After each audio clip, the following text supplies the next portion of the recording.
A ver, resulta llamativo, ¿verdad? Por un lado, bueno, condenamos ciertas formas de violencia, la más explícita, en las calles. Pero luego vemos cómo se llenan estadios, plataformas online, para ver espectáculos de confrontación pura. Pienso en las MMAs, la UFC. ¿Qué dice esto de nosotros, eh? Hoy vamos a meternos justo en eso. Tenemos fuentes que analizan cómo esta cultura de la competencia, a veces extrema, y la violencia como entretenimiento, están tan arraigadas. Trazan una línea, fíjate, desde la Grecia antigua hasta nuestro día a día digital. Es una herencia cultural con efectos, bueno, a menudo poco visibles, pero muy potentes. Precisamente. Y lo que apuntan estas fuentes es fuerte, ¿eh? Sugieren que esta fascinación actual por la confrontación, empaquetada así con siglas y demás, no es nada casual. Responde, dicen, a una lógica competitiva que parece, bueno, casi omnipresente en Occidente. Se van hasta los debates filosóficos griegos, donde ganar la discusión era clave, ¿no? La retórica. Y claro, las conquistas militares, Alejandro Magno, César, donde dominar era el fin último. Es una herencia, vamos, con mucho peso histórico.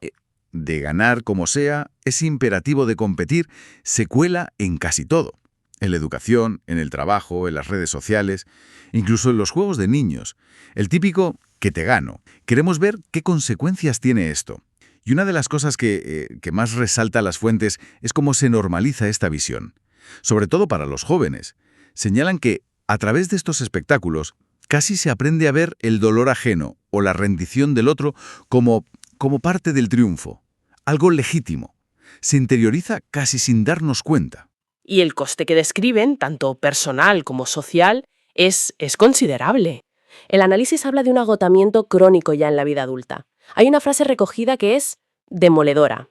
Llegaba tan cansado a casa que no tenía fuerzas ni para hablar. Uf, retrata muy bien ese desgaste, ¿no? Sí, muy gráfica. Y además, la era digital actúa como un amplificador brutal. Las redes sociales, según estas fuentes, se convierten en una especie de nuevo coliseo, un sitio donde la humillación viral puede pesar más que un argumento sólido. Claro. Y esa presión por competir no se queda solo en lo físico o en el trabajo agotador, ¿cierto?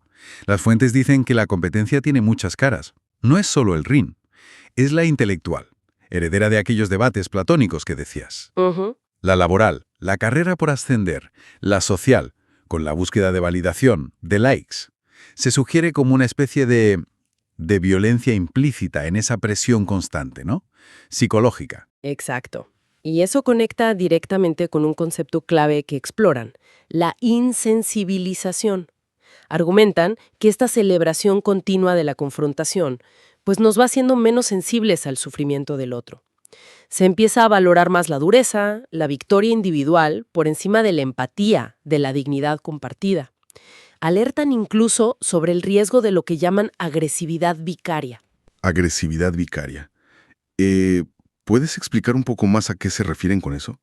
Suena... Sí.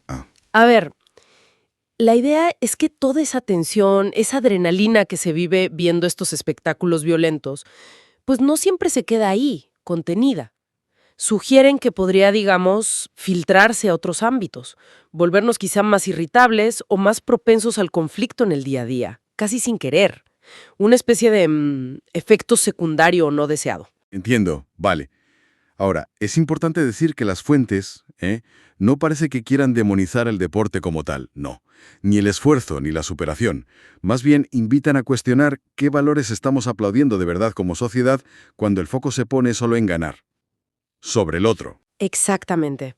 El enfoque que proponen, sobre todo en educación, es dar un giro.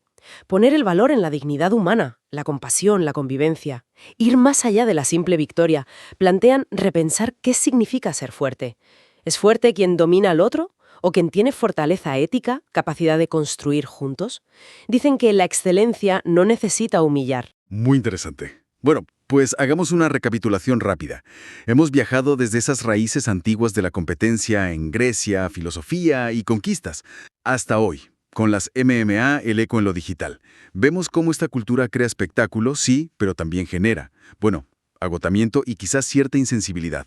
La conclusión clave, yo creo, que se extrae de las fuentes es potente y da que pensar. Educar en la no violencia, en la cooperación, no es formar gente débil, al contrario. Esa glorificación de la lucha tan antigua, pues no desapareció, sino que, bueno, se transformó, evolucionó.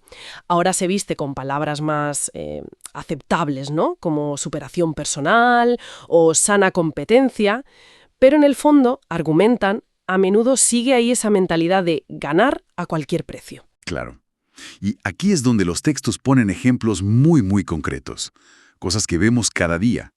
En el deporte, por ejemplo, oímos hablar de aniquilar al rival. Uf, sí, o pulverizar. Eso.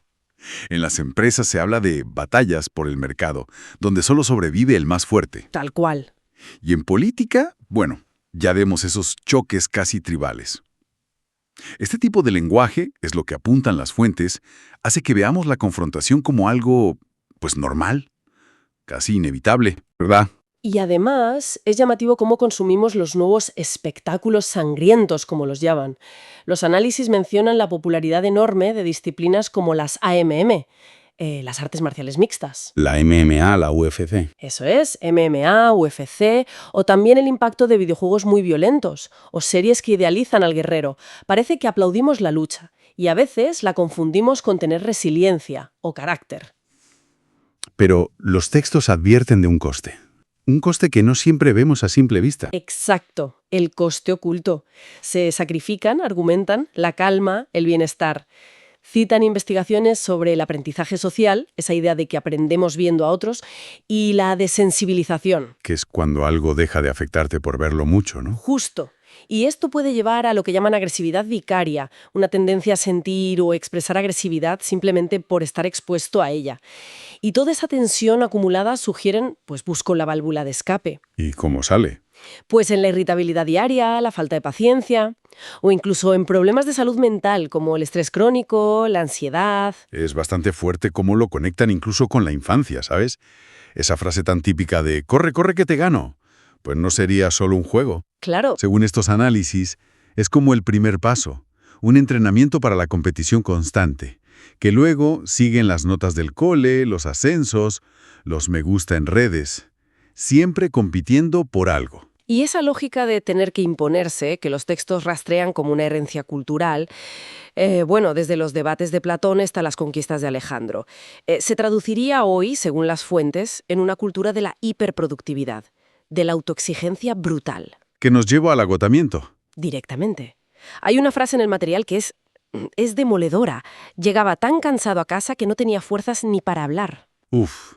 Lo usan como símbolo de una generación exhausta por esta carrera constante. Y encima, la era digital parece que echa más leña al fuego, ¿no? Totalmente. Un caos espectacular que se hace viral en redes. Genera muchísima más conversación. El análisis técnico o las consecuencias para la salud del que ha perdido, claro.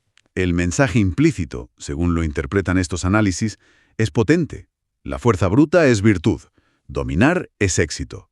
Y corremos el riesgo de volvernos un poco insensibles al sufrimiento ajeno si se presenta como entretenimiento. De hecho, los textos plantean una paradoja clave ahí. Como sociedad, condenamos la violencia, la guerra, pero luego la celebramos y la consumimos masivamente si viene con reglas, un árbitro y siglas. UFC, MMA. Es verdad, es una contradicción. Se normaliza. Y esto es crucial, según dicen, especialmente para niños y adolescentes. Aprenden casi sin darse cuenta que vencer, doblegar, incluso dañar a otro puede ser admirable, si está legitimado como espectáculo. Una especie de educación invisible. Exacto. Con sus consecuencias, claro. Entonces, ¿qué podemos sacar de todo esto? Los textos no se quedan solo en el análisis, ¿verdad? Proponen una reflexión.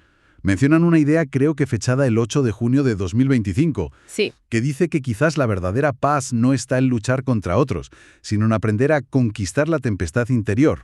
O sea, desarmar nuestra propia necesidad de confrontar. Cultivar la empatía, buscar colaborar. Sí, la propuesta que se intuye es esa, intentar cambiar un poco la narrativa cultural. En lugar de glorificar solo la dominación, la victoria individual, empezar a valorar y celebrar más la cooperación, el cuidado mutuo. La dignidad, incluso en la derrota. Eso es. Educar no solo para ganar, sino también en la compasión.